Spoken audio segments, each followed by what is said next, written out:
আজকের এই ক্লাসের মাধ্যমে তোমরা যারা ক্লাস 6 এর স্টুডেন্ট আছো তোমাদের গণিত বই অষ্টম অধ্যায় তত্ত্ব ও উপাত্ত অনুশীলন 8 এর আজকে আমরা 11 নম্বর এই সৃজনশীল প্রশ্নের সমাধানটি সুন্দরভাবে সমাধান করব।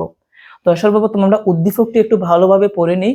নিচে 38 জন শ্রমিকের সাপ্তাহিক সঞ্চয় টাকায় দেওয়া হলো 155, 165, 173, 143, 168 এভাবে 38 জন শ্রমিকের সাপ্তাহিক সঞ্চয় মানে জমা রাখে। প্রতি সপ্তাহে একজন লোক জমা রাখে 155 টাকা, আরেকজন ব্যক্তি এক সপ্তাহে সঞ্চয় রাখে 165 টাকা। এভাবে 38 জন শ্রমিকের সঞ্চয় টাকা এখানে দেওয়া আছে।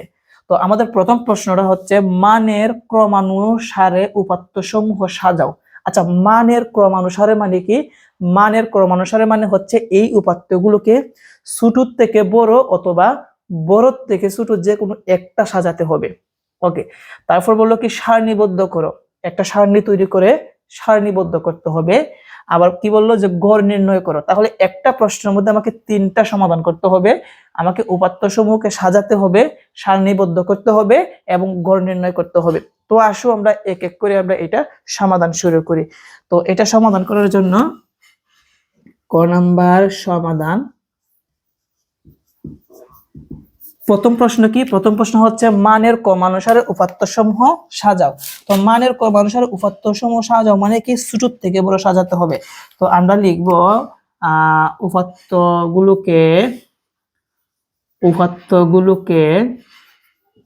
উপাত্তগুলোকে মানের ক্রমানুসারে মানে কি ছোট থেকে বড় অথবা বড় থেকে ছোট। আমরা কি করব? আমরা ছোট থেকে বড় সাজাবো। তো এটাকে আমরা বলতে পারি ঊর্ধ্বক্রম। তো আমরা লিখবো উপাত্তগুলোকে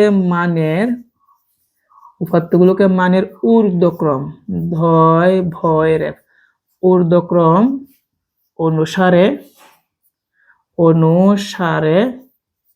সাজানো হলো বা সাজানো হলো। এখন আমরা ছোট থেকে বড় উপাত্তগুলো সাজাবো। সর্বপ্রথম আমরা দেখবো এখানে সবচেয়ে ছোট সংখ্যাটা কত আছে? 155, 143, তারপর কত আছে ছোট? 132, 132 এর চাইতে কি ছোট আছে? 122 আছে, 122। তাহলে সবচেয়ে ছোট হচ্ছে কত? 122। তাহলে আমি লিখবো 122। 122 এর পরে দিকে কি ছোট আছে? 123 কি আছে? 123 আর 124, 123 কি আছে? একটু কিন্তু সময় লাগবে কিন্তু। 123 নাই। তাহলে এখন আমরা দেখবো যে 124 আর 125 আছে কিনা। 124ও নাই, 125 কি আছে? এই যে এখানে আছে 125 আছে। 125 কয়টা? একটাই আছে। তাহলে আমি লিখবো 125। এখন বাকিগুলো আমি একটু ভিডিওটা পজ করে আমি লিখে নিই ছোট থেকে বড়, কারণ এভাবে যদি আমি সাজিয়ে লিখি আমার একটু সময় লাগবে। আমি কি করবো? একটু সাজিয়ে লিখে দিই।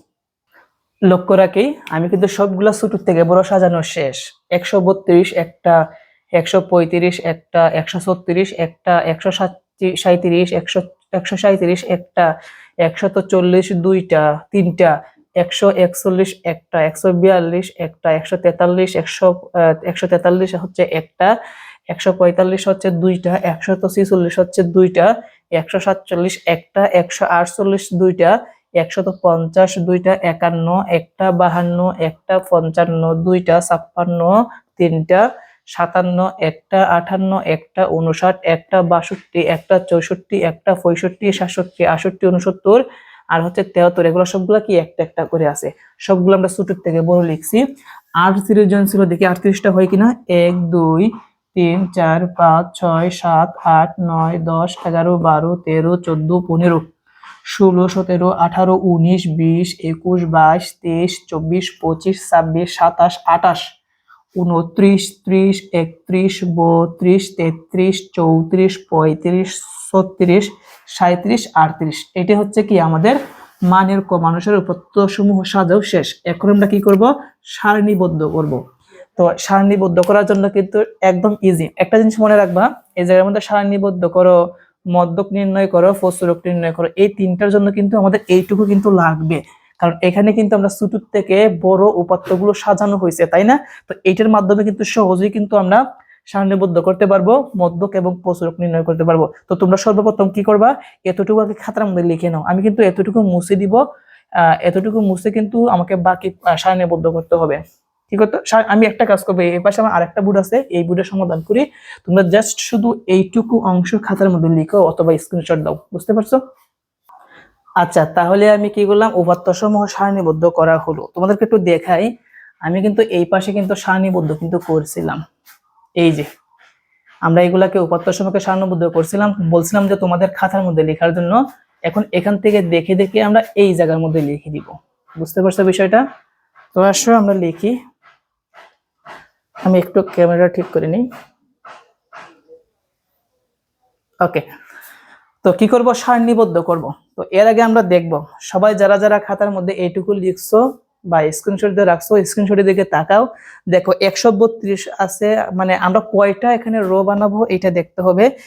এখানে 132 জন্য, 122 জন্য একটা গড়, 125 জন্য আরেকটা গড়, 132 জন্য আরেকটা গড়।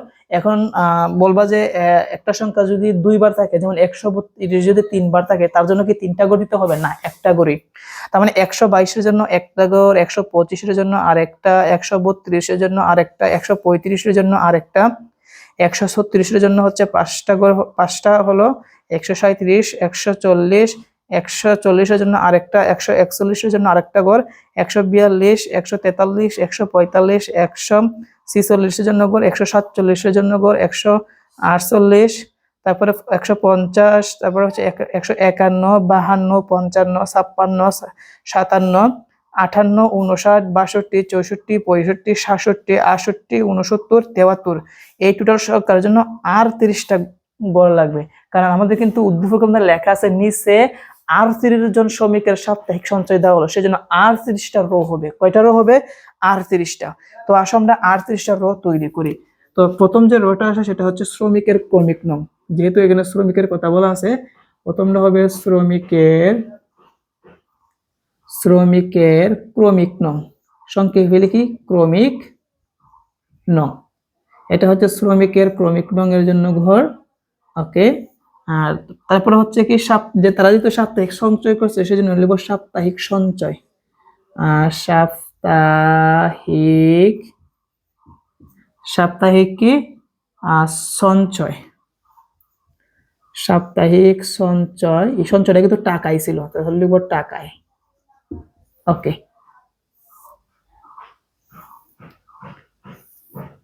সবাই একটু লক্ষ্য রাখি ভালোভাবে। কয়টা বলছিলাম আর রো হবে? 47, 36 না 38 বলছে, কতজন? 38 জন শিক্ষা শ্রমিকের, সেজন্য 38টা রো হবে। তো আমরা দিলাম 38টা দিব। তো এটা কিন্তু নাম আর নাম লেখার জন্য একটা, এখন আমরা 38টা দিব। তো দিলাম 1, তারপরে হচ্ছে 2টা, 3টা, এভাবে আমি কি করব, 38টা দিব। লক্ষ্য রাখো, আমাদের কিন্তু রো গুলো তৈরি করা শেষ। দেখো 1টা, 2টা, 3টা, 4টা, 5টা, 6টা, 7টা, 8টা, 9টা, 10টা, 11টা, 11টা এদিকে লিখছি, আরো 11টা এদিকে লিখছি, 11টা, 33টা, 33, 34, 35, 36, 37, 38। তার মানে আমরা 38টা তৈরি করছি। তো মনে রাখবে, এগুলো তোমরা যদি আমার যদি বোর্ডের মধ্যে জায়গা নেবে না, এই জন্য আমি পাশাপাশি করে লিখছি। তোমরা এই ঘরটা একটা কলাম, দুইটা কলাম তোমরা নিচে নিচে লিখবা। যদি নিচে নিচে জায়গা না নেয়, তাহলে এই পাশে আরেকটা আরো দুইটা কলাম বের করবা। বুঝতে পারছো? তো এটা হচ্ছে শ্রমিকের নম্বর, এটা হচ্ছে সাপ্তাহিক সঞ্চয় টাকা। তো শ্রমিক প্রথম হচ্ছে 1 নাম্বার শ্রমিক। 1 নাম্বার শ্রমিক মানে 100। লক্ষ্য রাখি, 1 নাম্বার শ্রমিকের কত টাকা? 122। 122 না? হ্যাঁ, অবশ্যই 122। প্রথম আমরা দেখো, তোমরা ছোট থেকে আমরা বড় সাজিয়েছি, তোমরা খাতার মধ্যে লক্ষ্য রাখো। সর্বপ্রথম 1 নাম্বার শ্রমিকের সঞ্চয় কত? সাপ্তাহিক 122 টাকা। 2 নাম্বার শ্রমিক, 2 নাম্বার শ্রমিকের হচ্ছে 135 টাকা, 135। 3 নাম্বার শ্রমিক নং, 3 নাম্বার শ্রমিকের কত টাকা? 132। 4 আমরা সিরিয়াল দিই 4 5 6 7 8 9 10 11 11 শ্রমিকের নম্বর 12 13 14 15 16 17 18 19 20 21 22 শ্রমিকের ক্রমিক নং সংখ্যা লিখলাম 22 23 24 25 26 27 28 29 30 31 32 33 34 35 36 37 38 ওকে 4 নাম্বার শ্রমিক তারপরে সংখ্যাটা কত আছে তারপরে সংখ্যাটা হচ্ছে 135 135 লিখলাম 136 137 137 তারপরে হচ্ছে 140 আছে কটা তিনটা আচ্ছা 100 কত 47 100 না 140 করে আছে তিনটা আছে তাহলে 140 একটা 140 দুইটা 140 তিনটা তারপরে কত আছে 141 একটা লিখলাম 142 আছে কয়টা একটা লিখলাম 143 একটা লিখলাম 145 হচ্ছে দুইটা 145 145 146 হচ্ছে দুইটা 146 146 তারপরে হচ্ছে 147 একটা লিখলাম 147 একটা 148 হচ্ছে দুইটা 148 148 হচ্ছে দুইটা তারপর আমরা লিখছি কত 148 148 এর পরে আছে 150 হচ্ছে দুইটা 150 150 তারপর কত আছে 151 হচ্ছে একটা 151 তারপরে হচ্ছে 152 একটা 152 155 আছে দুইটা 155 155 তারপরে হচ্ছে 156 আছে তিনটা 156 156 তারপর কত আছে 157 আছে একটা 157 একটা 158 একটা তারপরে হচ্ছে 159 আছে একটা লিখলাম তারপরে হচ্ছে 162 একটা 162 তারপরে হচ্ছে 164 165 আছে একটা লিখলাম তারপর কত আছে 167 আছে একটা 167 একটা 168 আছে একটা লিখলাম 169 আছে হচ্ছে একটা তারপর 173 আছে একটা তাহলে এটাই হচ্ছে কি আমাদের সারণীবদ্ধ সারণীবদ্ধের মধ্যে কিন্তু দুইটা আছে একটা হচ্ছে সারণীবদ্ধ করো আরেকটা হচ্ছে কি যে উপাত্তগুলোকে সারণীতে বিন্যস্ত করো দুইটা কিন্তু দুই রকম যদি বলে পরীক্ষার মধ্যে উপাত্ত সমূহ সারণীবদ্ধ করো তাহলে এইভাবে করতে হবে তো এখানে যে প্রথম রো আছে শ্রমিকের ক্রমিক নম্বর 7 তারিখ সঞ্চয় টাকা এইটা কিন্তু আমাদের দুইটা কলামে বাকি যে দুইটা কলাম আছে এই দুইটা কলামের নিচে কিন্তু হওয়ার কথা ছিল কিন্তু জায়গায় না নেওয়ার কারণে নিচে দিছি তোমরা যদি পরীক্ষার মধ্যে এভাবে দাও তাহলে কিন্তু অ্যান্সার সঠিক হবে তো এইটা আমরা শিখলাম তো আসো আমরা পরবর্তী প্রশ্নটা একটু খেয়াল করি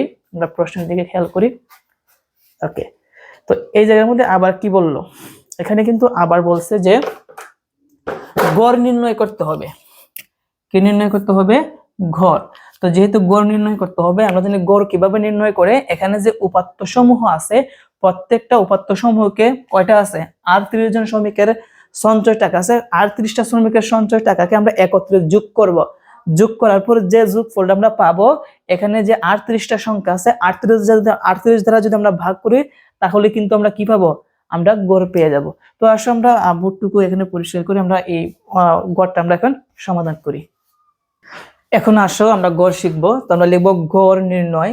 প্রথম গড় নির্ণয় করতে হলে এখানে যে 48 জন শ্রমিকের যে সঞ্চয় টাকাটা আছে এই প্রত্যেকটাকে আমাদের যোগ করতে হবে। সেই জন্য আমরা লিখবো উপাত্ত সমূহের সমষ্টি। দেখো আমরা সবগুলা 38 জন শ্রমিকের যে সঞ্চয় টাকা ছিল সাপ্তাহিক, প্রত্যেকটাকে আমরা কি করছি, যোগ দিলাম।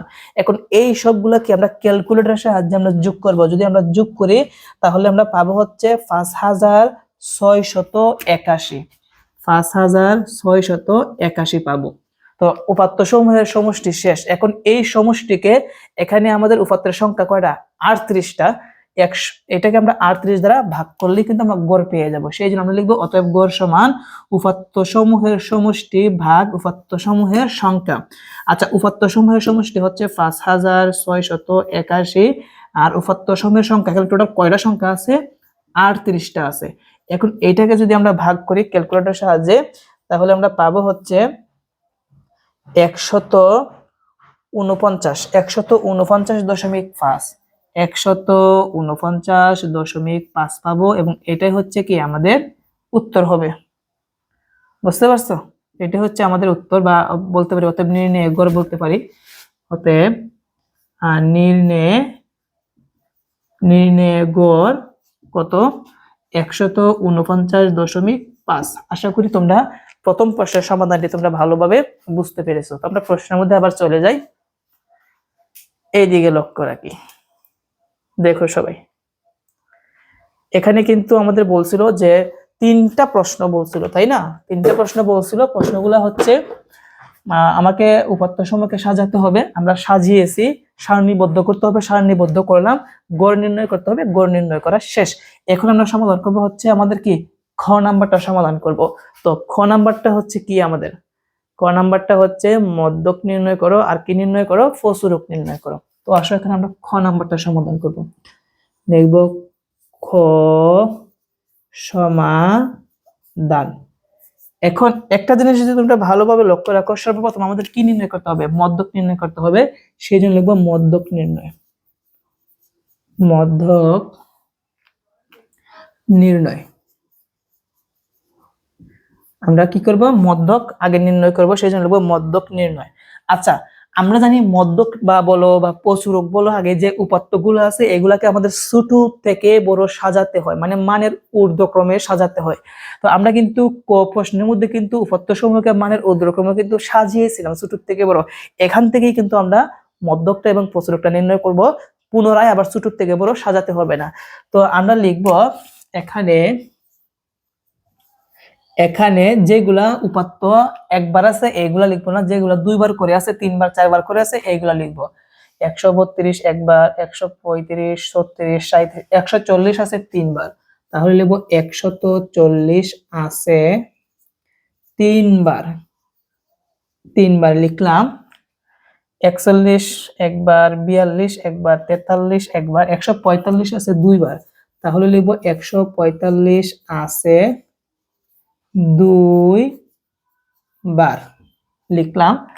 46 আছে কয়বার, 2বার, তাহলে লিখবো 146 আছে কয়বার আছে, 2বার। 2বার। 48 আছে কয়বার, 2বার। 148 আছে 2, 148 আছে কয়বার, 2বার। 2বার। তারপর 150 আছে 2বার, কতবার আছে, 150 2বার আছে, তাহলে লিখবো 150 আছে 2বার। 51, 52, 55, 155 আছে 2বার, 155 আছে 2বার। 56 আছে কয়বার, 3বার, 156 আছে 3বার। 3বার। 156 কয়বার আছে, 3বার লিখলাম। তারপর 156 আছে 3বার, 157 একবার, 58 একবার, 59, 62, 64 একবার, 65, 67 একবার, 68 বাকিগুলো একবার আছে লিখবো। এবং যেহেতু বাকি আর নাই 2বার 3বার করে, এবং লিখবো এবং বাকি সংখ্যাগুলো, বাকি সংখ্যা বা বলতে পারো বাকি উপাত্ত, বুঝছো? তো লিখবো বাকি উপাত্তগুলো আছে একবার করে। ও সরি, আমরা তো আগে আমরা কি করতেছি, ফলস্বরূপ নির্ণয় করে ফেলতেছি। আচ্ছা আচ্ছা, তা আমরা একটা কাজ করি, আগে আমরা মধ্যক নির্ণয় করি। এটা হচ্ছে মধ্যক, আমরা মনে করি এটা হচ্ছে প্রচুরক নির্ণয়, এটা হচ্ছে প্রচুরক নির্ণয়। প্রচুরক নির্ণয়, প্রচুরক নির্ণয় করতে হলে এভাবে লিখতে হয়, প্রচুরক নির্ণয়। আর আমরা একটা কাজ করি, মধ্যকটা আমরা এই জায়গার মধ্যে সমাধান করি, এই জায়গার মধ্যে মধ্যকটা সমাধান করি, এই জায়গার মধ্যে মধ্যকটা সমাধান করব, কেমন? তো লিখবো মধ্যক নির্ণয়, মধ্যক নির্ণয়। দেখা যায় কি মধ্যক নির্ণয়, না আমি একটু উপরে তুলি। ওকে, তো মধ্যক নির্ণয় করব, লিখবো এখানে, এখানে টোটাল যে আমাদের উপাত্তের সংখ্যা আছে, টোটাল যে উপাত্তের সংখ্যা আছে 38টা ছিল, আমরা লিখবো এখানে n সমান কয়টা, 38। 38 জোড় নাকি বিজোড়, যা জোড় সংখ্যা, এবং জোড়ের ক্ষেত্রে কিভাবে মধ্যক নির্ণয় করতে হয় আমরা কিন্তু এগুলো সমাধান করছি, এই ভিডিও ডেসক্রিপশন বক্সে কিন্তু ক্লাসগুলো দেওয়া থাকবে। তো জোড়ের জন্য সূত্র করে একটা, বিজোড়ের জন্য সূত্র করে আরেকটা, তাহলে অতএব মধ্যক সমান মধ্যক, মধ্যক সমান সূত্রটা হচ্ছে এইটা, n/2 তম পদ প্লাস n/2 যোগ 1 তম পদ ভাগ 2। এখন আমরা মান বসাই, সমান,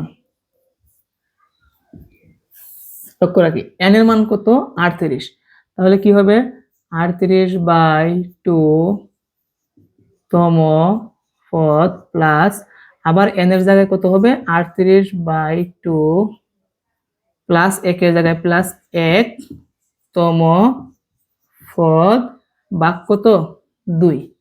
তো বাকিটুকু আমরা এই পাশে লিখি, সমান। এখন লক্ষ্য রাখি যে 38 এর মধ্যে 2 কয়বার যায়, 38 এর মধ্যে 2 যায় 19 বার, তাহলে আমরা লিখবো 19 তম পদ প্লাস, আবার 38 এর মধ্যে 2 কয়বার যায় 19 বার, 19 এ আর 1 এ যোগ করলে কত হবে 20 হবে, কত হবে 20, তাহলে লিখবো 20 তম পদ, আর নিচে কত আছে 2। এখন 19 তম পদ মানে কি 19 নাম্বার সংখ্যাটা, কত নাম্বার সংখ্যাটা 19 নাম্বার, আমরা যে কর মধ্যে ছোট থেকে বড় সাজাইছি এটার মধ্যে দেখব আমরা 19 নাম্বার সংখ্যাটা কত, 1 2 3 4 5 6 7 8 9 10 11 12 13 14 15 16 17 18 19, 19 নাম্বারটা হচ্ছে 150, লিখবো 150, 150 যোগ 20 তম, 20 তম কত 151, লিখবো 151 আর ভাগ কত 2। এখন সমান 150 আর 151 আমরা ক্যালকুলেটরের সাহায্যে যোগ করব, 150 148 আর 150, আচ্ছা 19 তম পদ, ভুল হলো নাকি, ও ভুল হয়েছে, সরি, আই এম সরি। 1 2 এখানে কিন্তু উপাত্ত ছিল 1 2 3 4 5 6 7 8 9 10 11 12 13 14 15 16 17 18 19, 148 হচ্ছে 19 নাম্বার, তাহলে লিখবো 148 যোগ আর 20 নাম্বার হচ্ছে কত 150, 150 ভাগ হচ্ছে 2। এখন 148 আর 150 যদি আমরা যোগ করি পাবো হচ্ছে কত 298, 298 ভাগ হচ্ছে 2। এখন 298 কে যদি আমরা 2 দ্বারা ভাগ দিই তাহলে পাবো হচ্ছে 149, 149, এটা হচ্ছে আমাদের নির্ণয় মধ্যক। অতএব আর নির্ণয় মধ্যক 149 শেষ। তাহলে আমরা কিন্তু এখান থেকে কিন্তু আমাদের খ নাম্বারটা সমাধান শুরু, এটা হচ্ছে আমাদের কত নাম্বার, খ নাম্বার। মধ্যক নির্ণয় করা শেষ, এখন আসো আমরা প্রচুরকটা নির্ণয় করব। কি নির্ণয় করব, প্রচুরক। তো প্রচুরক নির্ণয় করার জন্য আমরা সর্বপ্রথম জানি যে ছোট থেকে বড় সাজাতে হয়, তো ছোট থেকে বড় কিন্তু আমরা কর মধ্যে সাজানো ছিল, কর মধ্যে কিন্তু সাজানো ছিল, তাই না? তো যেহেতু কর মধ্যে সাজানো ছিল তো আমরা দেখো এই প্রচুরক নির্ণয়, আমি একটু নিচে নামাই না, ঠিক আছে, এই প্রচুরক নির্ণয় কথাটা কিন্তু এই জায়গার মধ্যে আসবে, বুঝতে পারছো, যেহেতু যেটা খালি। তো প্রচুরক নির্ণয় আমরা সবগুলো আগে লিখে ফেলছিলাম, এত আছে 3 বার, এত আছে 2 বার, এত আছে কয়বার 2 বার, এত আছে 2 বার, এত আছে 2 বার, এত আছে 2 বার, এত আছে কয়বার 3 বার, এবং বাকি উপাত্তগুলো আছে একবার করে, একবার করে। এখানে জায়গা নাই, আমরা উপরে লিখি। সুতরাং সুতরাং তাহলে প্রচুরক কোনটা হবে, তাহলে প্রচুরক কোনটা হবে বলো? তাহলে আমাদের প্রচুরক হবে যেটা সবচেয়ে বেশি বার আছে, এটাই প্রচুরক হবে। তো 140 আছে 3 বার, আর এই জায়গার মধ্যে 156 আছে 3 বার, আর বাকিগুলো আছে 2 বার করে। তাহলে দেখা যাচ্ছে সর্বোচ্চ কয়বার আছে? 3 বার আছে, দুইটা সংখ্যা, যেহেতু দুইটাই 3 বার করে আছে, দুইটাই কিন্তু প্রচুরক হবে। সেই জন্য আমরা লিখবো সুতরাং প্রচুরক কত হবে? প্রথম হবে 140, 100, সুতরাং প্রচুরক, সুতরাং প্রচুরক। আরেকটা কথা লেখা যায়, সুতরাং সুতরাং কোনটা কোনটা? 140 ও 156, 156 সর্বাধিক 3 বার আছে। সর্বাধিক মানে কি? সবচেয়ে বেশি, সর্বাধিক 3 বার আছে। অতএব নির্ণয় প্রচুরক, নির্ণয় প্রচুরক। তাহলে নির্ণয় প্রচুরকটা আমরা কি হবে? নির্ণয় প্রচুরকটা হবে আমাদের হচ্ছে কত? নির্ণয় প্রচুরকটা হচ্ছে 140 ও 156। তো আমাদের প্রচুরক শেষ। এখন আসলে আমরা উত্তরটা লিখি, লিখবো অতএব মধ্যক, মধ্যক আমরা কত পাইছিলাম? 149, যেহেতু এগুলো টাকাই ছিল, সাপ্তাহিক সঞ্চয় কিন্তু টাকাই ছিল, তাহলে 149 টাকা। মধ্যক হচ্ছে 149 টাকা। তারপরে হচ্ছে প্রচুরক, প্রচুরক, প্রচুরক কত? 140 টাকা ও 156 টাকা। আর এটাই হচ্ছে কি আমাদের উত্তর। তো প্রথম অংশ হচ্ছে এইটুকু, এখান থেকে হচ্ছে